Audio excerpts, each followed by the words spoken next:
Detective Julia Carter was no stranger to the complexities of human relationships. Working in law enforcement had exposed her to countless acts of betrayal, lies, and violence. But this case would be different. This case would be personal. Julia had joined the police force over 15 years ago with the dream of making a difference.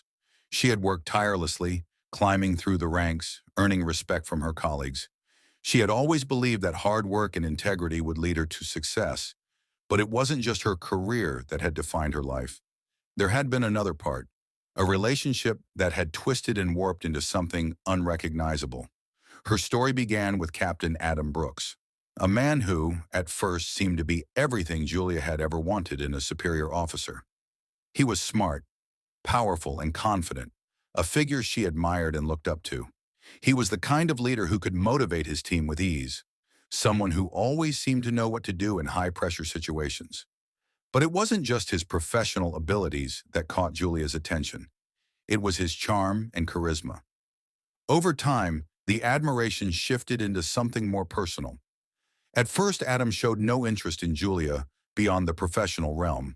He was married, after all, with children. But as time went on, Julia began to notice subtle changes. He started inviting her to work late on certain cases, often praising her for her dedication. The late-night conversations would turn into drinks at the bar, and before long, Julia and Adam found themselves in a whirlwind affair. The affair had started innocently enough. Julia had known it was wrong, but she was young and caught up in the excitement. Adam seemed to genuinely care for her, at least that's what she had told herself. But deep down, Julia knew something was off. Adam had his family, his life outside of the police department. He was never truly available for her. The affair was, to him, just another indulgence, something that brought a temporary thrill but didn't change anything in his real life. As the months passed, Julia's feelings for Adam grew. She believed in the potential for a future together, but Adam made it clear over and over that he would never leave his wife. This crushed Julia's heart. She had invested so much into the relationship only to realize that it was never meant to be anything more than a secret. Her anger began to brew, simmering beneath the surface, eating away at her every time Adam dismissed her feelings or reminded her that he couldn't give her the life she dreamed of. Things took a turn for the worse when Julia's suspicions about Adam's infidelity grew. She had overheard a conversation between him and a fellow officer, one that confirmed what she feared. Adam had been seeing other women. Julia wasn't the only one. She felt humiliated, betrayed, and most of all, discarded. She had given him her trust, her loyalty, and in return, she had been used. One night, after a heated argument with Adam, Julia had had enough. She was done playing the victim. She decided to take matters into her own hands. The idea had been born in a moment of raw emotion, but it would grow over time into something far darker. Julia had always been cautious. She had never allowed herself to become reckless. But now, fueled by pain and revenge, she was prepared to break every rule she had ever sworn to uphold. Julia knew exactly how she would do it. She had access to resources within the department that few others had. She had been trained in advanced criminal investigations, and her position within the police force gave her an understanding of how to cover her tracks. She also had an advantage that no one would suspect: Adam's complacency. One of the most powerful tools Julia had was her knowledge of the medical field. She had studied forensic science, and her connections within the department allowed her to obtain certain substances without raising suspicion. HIV, human immunodeficiency virus, was a disease that, once contracted, could destroy a person's immune system. Julia wasn't just going to hurt Adam emotionally, she was going to ruin him, physically and mentally. She planned to infect him with the virus, a slow-burning act of revenge that would devastate his career, his family, and his life. She had done her research. HIV was a virus that could be transmitted through bodily fluids, particularly during unprotected sex. Julia knew Adam's weakness. He would never suspect her of being the one to expose him to such a dangerous disease. She would be the last person on his mind. Julia's plan was methodical, cold, and precise. She made sure to protect herself from the disease, ensuring she would never be at risk. The only risk she was willing to take was to destroy the man who had broken her. The affair that had once seemed so thrilling, so promising, had become nothing but a poisoned memory. The first step was to acquire the HIV-infected blood. Julia had connections with medical professionals who would be able to supply her with what she needed. It wasn't difficult to make arrangements. She had always been resourceful. Once she had the blood, she would find a way to slip it into one of Adam's drinks.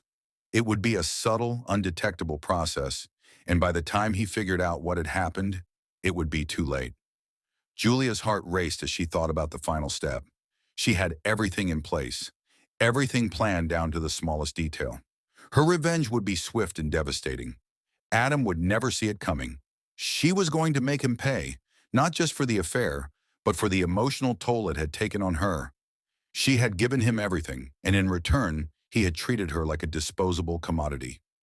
The night of the final act arrived. Julia had prepared herself mentally for what she was about to do. There was no going back now. She had crossed the point of no return. She was no longer the woman who had been infatuated with Adam Brooks. She was a woman consumed by revenge, and she was willing to do anything to make him suffer. Detective Raymond Harris was a seasoned investigator, known for his sharp mind and his tenacity in solving even the most complex cases. For the past 20 years, he had worked tirelessly in the department, tackling everything from petty thefts to high-profile homicides. He was respected by his peers, feared by criminals, and most importantly, trusted by the community. Raymond had seen it all, and his experience made him an invaluable asset to the force. But this case, the murder of Captain Adam Brooks, was going to test him in ways he had never anticipated. When Raymond first heard of Adam's death, he didn't think much of it. The police captain had been a respected figure in the department, but he wasn't beyond reproach. There had been whispers about his affairs, his troubled marriage, and even rumors about his temper. It didn't come as a complete shock that someone might have had a reason to hurt him. Still, murder was a different matter, and Raymond knew he would need to approach this case with the same level of diligence and focus he applied to every other investigation. The initial report of Adam's death was straightforward. He had been found in his home, collapsed in the living room, his body cold. At first glance, it appeared to be an accidental overdose or possibly a medical condition that had gone unnoticed. But there were enough inconsistencies in the scene to make Raymond think otherwise. His gut told him there was more to the story. Raymond's first step was to examine the evidence. The crime scene was meticulously preserved, and there were no signs of forced entry or struggle. The house was quiet, almost unnervingly so, and there was nothing to suggest that Adam had been involved in any kind of violent confrontation. His death didn't look like a typical homicide, and there were no clear motives that jumped out at first. But Raymond knew better than to take things at face value. As he dug deeper into Adam's personal life, he began to uncover troubling details. Adam had been married for over 15 years to his wife, Laura Brooks, but their relationship had been strained for years. There were accusations of infidelity, and it was clear that Adam had not been the perfect husband. Raymond had learned that Adam had been seeing multiple women outside of his marriage, and those relationships seemed to be far more than just casual affairs. The police captain had been reckless, self-serving, and, as it turned out, incredibly deceitful. Raymond's investigation turned to the people who had been closest to Adam, including his colleagues at the precinct. It wasn't long before whispers started circulating about a particular officer, Detective Julia Carter. Julia had worked alongside Adam for years, and she was one of the most promising members of the department. She had a reputation for being tough, competent, and driven, but there were rumors of a more personal connection between her and Adam. According to some officers, Julia had been having an affair with Adam for months, a secret that no one had dared to speak about until now. Raymond found this information curious. Could Julia have had a motive for Adam's death? He wasn't sure, but he knew that there was something more beneath the surface.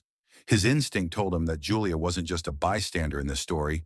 She was far more involved than anyone realized. The more Raymond spoke to Julia's colleagues, the more his suspicions grew. No one had outright accused her, but there were enough hints to suggest that she had been deeply affected by her relationship with Adam. She was well liked at the precinct, but her behavior had changed in recent months. Some officers mentioned that she had become distant, her focus shifting away from work and onto something else, something personal.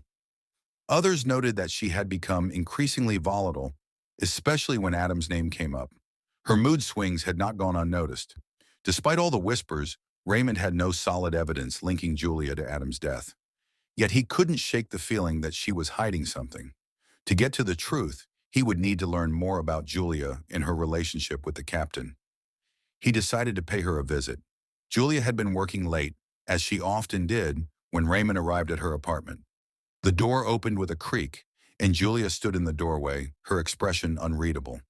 She was taller than most officers, with sharp features that gave her a commanding presence. She looked tired, worn out, and perhaps even a little apprehensive when she saw Raymond standing on the other side of the door. "Detective Carter," Raymond began, his voice calm but firm, "I'm here to ask you a few questions about Captain Brooks." Julia stiffened slightly, her eyes narrowing. "What about him?" she asked, her tone guarded. Raymond stepped into the apartment, his gaze scanning the room as he spoke. "I'm investigating his death. It's come to our attention that you were close to him." Detective Raymond Harris had learned over the years that the most significant clues in an investigation often came from the smallest of details, things that most people overlooked or dismissed. His interview with Julia Carter had left him with more questions than answers, but it had also planted a seed of doubt. The way she had reacted to his inquiries, the subtle shift in her demeanor when he mentioned Adam's death, suggested she was hiding something. Raymond wasn't sure yet what that something was, but he was determined to uncover it. As he sat in his office the following morning, reviewing the notes from his initial interviews, he knew that Julia wasn't the only person who could provide answers. Adam Brooks had been a respected captain, and his death wasn't going to go unnoticed. His colleagues, family, and anyone close to him would be examined thoroughly. Raymond had already started digging into Adam's personal life, but now it was time to investigate Julia's background. The more he could understand about her, the more likely it was that he would find a motive for her possible involvement in Adam's death. The first thing Raymond did was look into Julia's history within the police department. Julia Carter had joined the force nearly a decade ago, quickly earning a reputation as one of the department's brightest stars. She had risen through the ranks swiftly, demonstrating both leadership and tactical skills that impressed her superiors. From all outward appearances, she had been an exemplary officer, a model of professionalism. But beneath the surface, Raymond suspected there was more to Julia than met the eye. Every person he'd spoken to about her had said the same thing. Julia was driven, but there was something intense about her, an edge that sometimes crossed the line. Raymond's first stop was to speak with Julia's colleagues from the precinct. He wanted to hear their thoughts on her behavior, her work ethic, and anything that might shed light on her state of mind in the weeks leading up to Adam's death. The conversations he had were insightful, though they only deepened the mystery surrounding Julia. Detective Michael Patterson, a veteran officer who had worked with Julia for years, had an interesting perspective. He described her as a good cop, but he noted that in recent months, Julia had been acting differently. She was always the first one in the office, the one you could count on during a crisis. But lately, I don't know. She's been more withdrawn, less focused. There was a tension in her that I hadn't seen before. I think it had something to do with Adam. Raymond asked Michael if he thought Julia had been having an affair with Adam. Michael didn't hesitate before answering. There were rumors. No one ever confirmed anything, but I think most of us suspected something was going on. Adam was a serial offender when it came to infidelity, and Julia, well, she was always a little too involved with him, if you know what I mean. Raymond nodded, sensing that there was more Michael wasn't saying. Did she ever talk about it? About Adam? Michael's expression grew dark. I don't know if she talked about it with anyone else, but I could tell something had shifted between them. Adam wasn't the kind of guy to leave his wife, but I think Julia really thought he would. And when she realized he wasn't going to, she wasn't happy about it. Raymond took note of Michael's observations, filing them away in his mind. It was clear that Adam's treatment of Julia, his refusal to commit to her, had likely played a role in the way things had ended between them. But was that enough to drive her to murder? Raymond wasn't convinced, but it was an angle worth exploring. Next, Raymond decided to speak with Laura Brooks, Adam's wife. Detective Raymond Harris was increasingly convinced that there was more to the death of Captain Adam Brooks than the surface-level evidence suggested.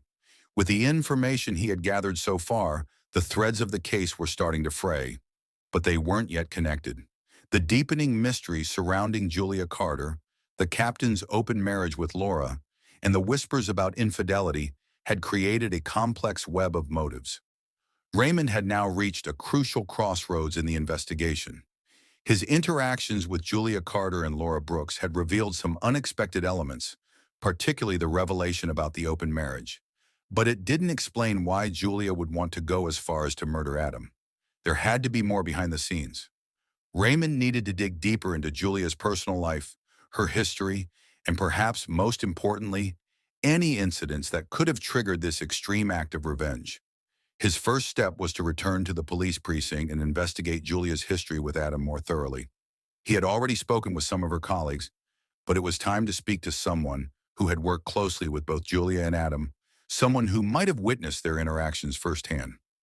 Detective Maria Sanchez was one of the few officers who had worked directly under Captain Brooks in recent years, and Raymond had learned that she might have been a key player in understanding the dynamics between Julia and Adam. Maria was a seasoned officer, known for her sharp instincts and no-nonsense attitude. Raymond had met her a few times during his years at the department, but he knew that getting her to open up would take some effort. He needed her insights into what was going on in the department before Adam's death, and whether there had been any tension or unusual behavior surrounding Julia and the captain. Raymond tracked Maria down at the precinct, where she was finishing up a report. He found her at her desk, typing away as the hum of the station buzzed around her. The fluorescent lights above flickered sporadically, casting a harsh glow on the piles of paperwork in front of her. Maria didn't look up when Raymond approached, so he cleared his throat to get her attention. "Detective Sanchez," Raymond said. "Got a minute?" Maria looked up, her expression unreadable. She gave a quick nod and gestured to the chair across from her. "What's this about, Harris?" "I'm investigating the death of Captain Brooks. I was hoping to get your thoughts on something, anything you might have noticed about his relationship with Officer Julia Carter before he passed," Raymond replied. Maria leaned back in her chair, her eyes narrowing slightly. It was clear she was considering her words carefully. "You mean Adam and Julia?" she asked, her tone flat. "What do you want to know?" Raymond noticed the way Maria's voice had dropped. There was an air of discomfort in her response, one that suggested she had an opinion but was reluctant to share it. He pressed on, hoping to break through. "Just about their dynamic, their interactions? Was there anything different about them recently? Any tension?" Maria sighed and sat back in her chair, folding her arms over her chest. "Well, to be honest, there were rumors. I didn't think much of it at first, but the way Julia and Adam started acting around each other, something changed. I didn't have the full picture, but there was definitely something going on between them. It was hard not to notice." Raymond leaned in.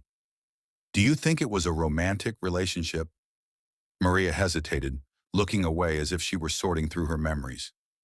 Finally, she spoke. "I didn't know for sure, but I think they were more than just colleagues. It wasn't an open secret, but there were whispers. The tension between them wasn't just professional, it felt personal. And Adam, well, he had a reputation for things like that. I think Julia thought she could have him, but in the end, she was just one of many." Raymond made a mental note of her words. If Julia had believed that Adam would eventually leave his wife for her, it explained why she might have been so angry when Adam continued his infidelities. But anger wasn't always enough to explain murder. There had to be something else, something that pushed Julia over the edge. "Did Julia ever talk about Adam outside of work?"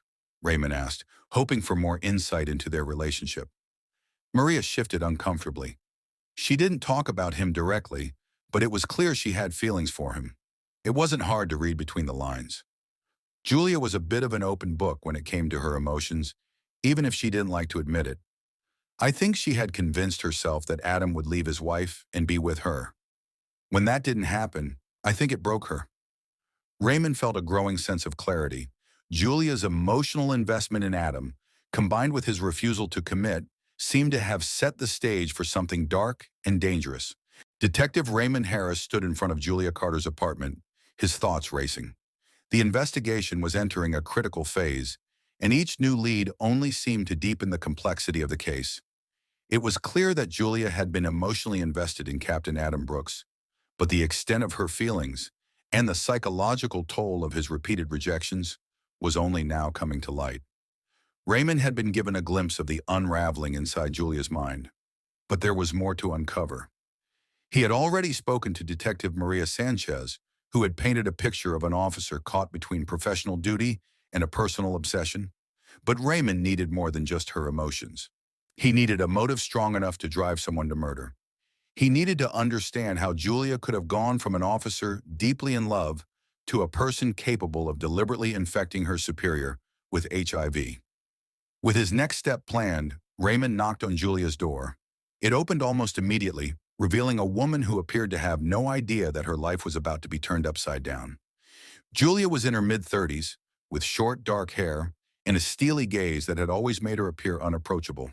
She wasn't the type to reveal her inner turmoil easily, but Raymond had learned by now that everyone had cracks in their armor, and he was determined to find them.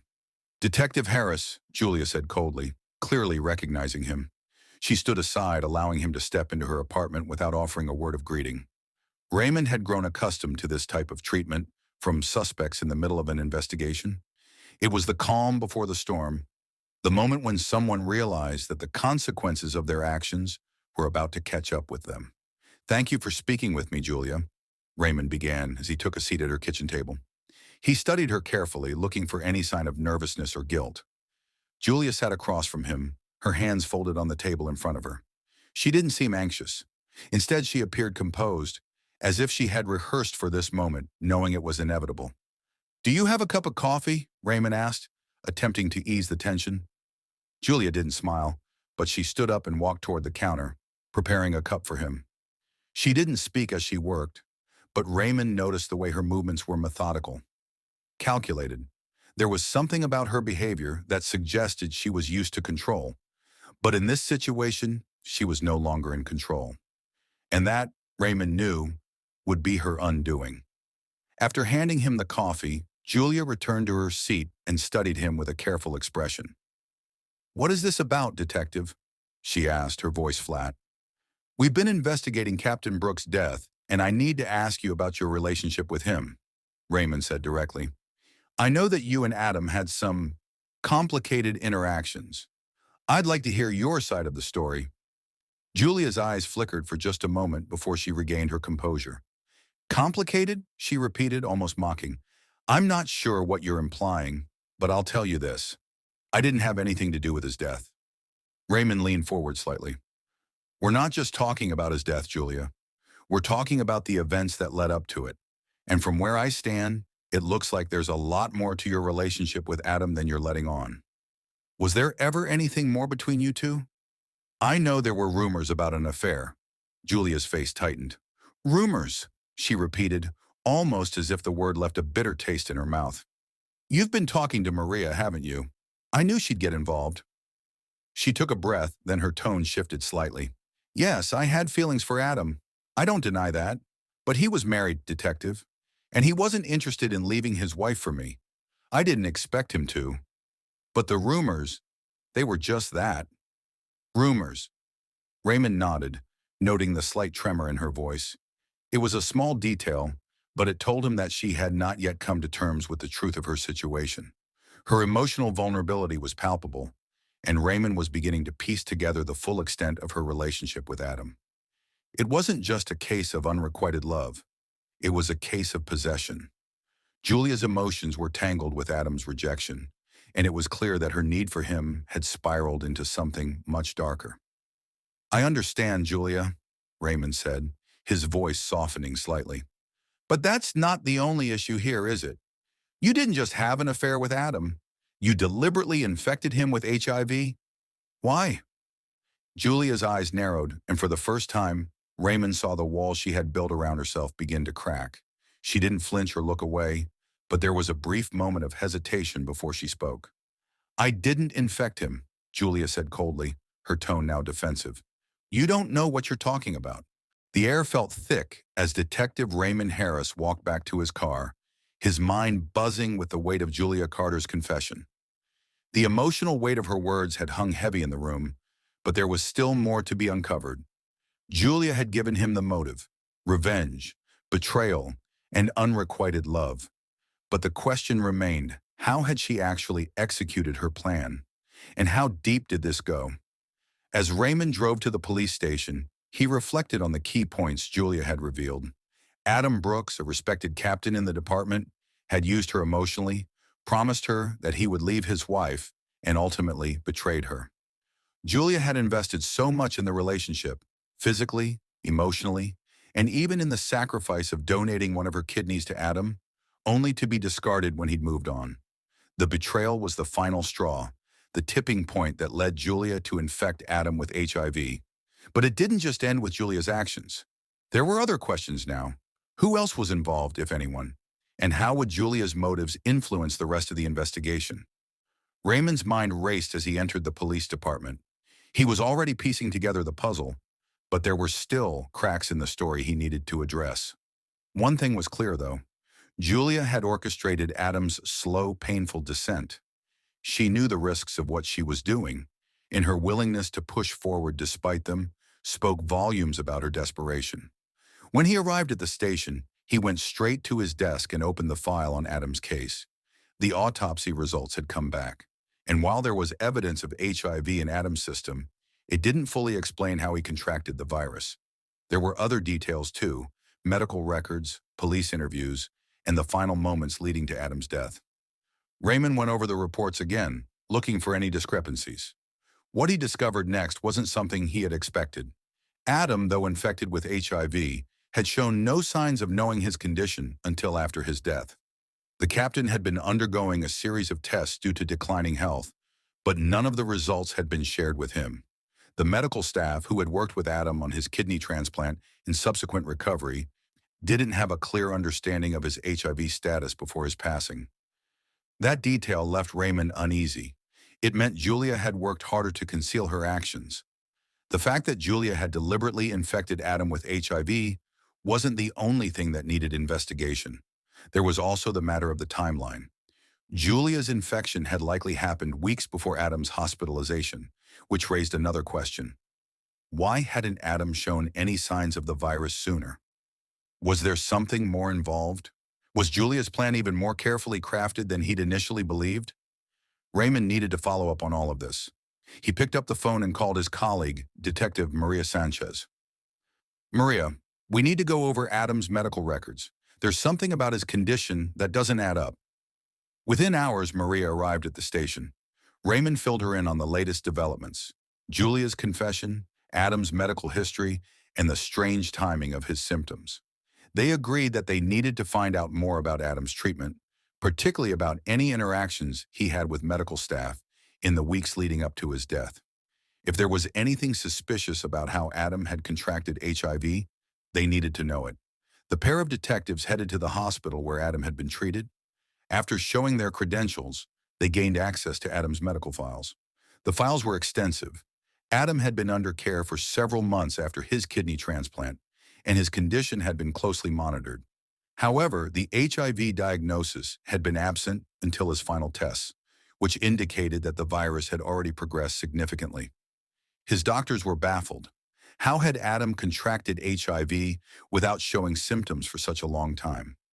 Raymond and Maria were left with even more questions than they had begun with. The results pointed to Julia, but there was still no clear evidence of how she had infected Adam. She had access to him, but she hadn't been in close contact with him in recent weeks, at least not physically. Julia's confession pointed to one possible answer, but they needed hard proof.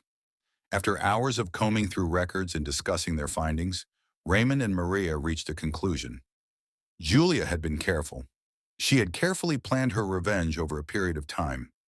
Adam's exposure to HIV had been calculated to ensure that it would not be detected until it was too late. The most damning evidence was Julia's role in the kidney transplant, a procedure that had required her to be in close proximity to Adam, handling his care and making sure their interactions remained somewhat normal. The courtroom was packed with people: the media, Adam Brooks's colleagues, and family members of both Adam and Julia Carter. The once respected police captain's death had become a media spectacle, and the public's interest had been piqued by the shocking nature of the crime. In the center of it all, Detective Raymond Harris stood at the back of the courtroom, watching intently as the proceedings unfolded. His role had shifted from investigator to witness, but it was still his job to ensure that Julia Carter's actions were fully exposed for what they were, a carefully orchestrated act of vengeance that had cost a life. The trial was a culmination of months of investigation, interviews, and analysis.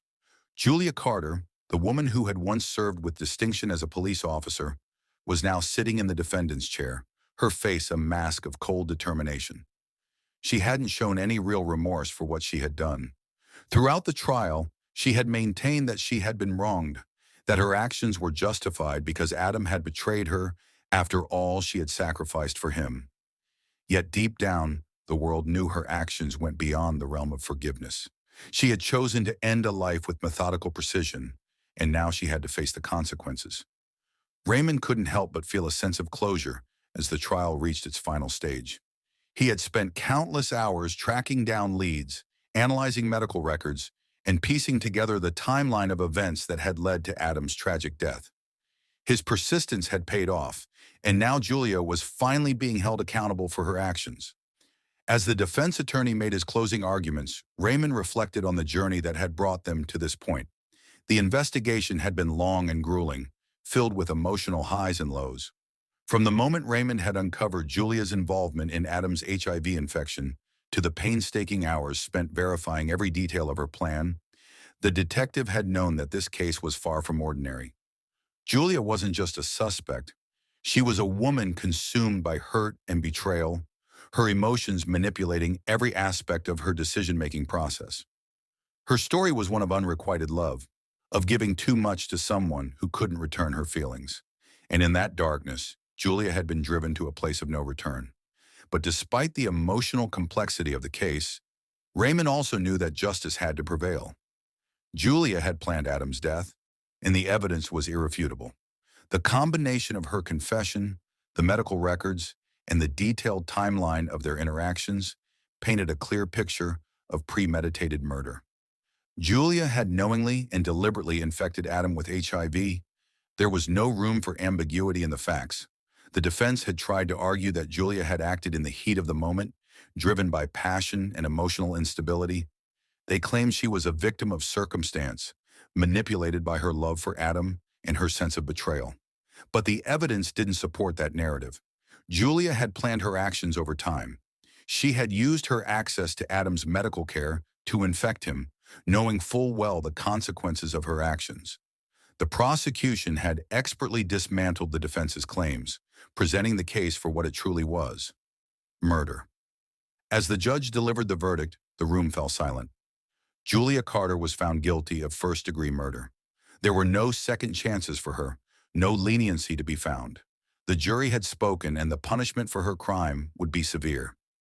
Raymond watched as Julia's face remained stoic, not a single tear shed, not a hint of emotion breaking through the cold facade. Her eyes were fixed ahead, her jaw clenched in defiance. She had done what she set out to do: destroy the man who had broken her heart. But in the process, she had destroyed herself as well. The sentence was handed down: a lengthy prison term, life without the possibility of parole. As the gavel struck, signaling the official end of the trial, Raymond felt a mixture of satisfaction and sadness. Julia's actions were unforgivable, but there was no joy in the punishment she was about to face. It was the consequence of a path she had chosen to walk down, a path she had relentlessly pursued, fueled by rage and betrayal. As the court began to empty, Raymond found himself once again reflecting on the impact of this case. It wasn't just about the murder. It was about the complexities of human emotions, how love, betrayal, and revenge could intertwine in ways that no one could ever predict. Julia Carter had been a woman in pain, but her pain had twisted into something monstrous. In the end, she had sought to make Adam feel her suffering, but all she had done was cause more destruction in the process. The investigation had brought the truth to light, but it had also exposed the darkness that lived within Julia.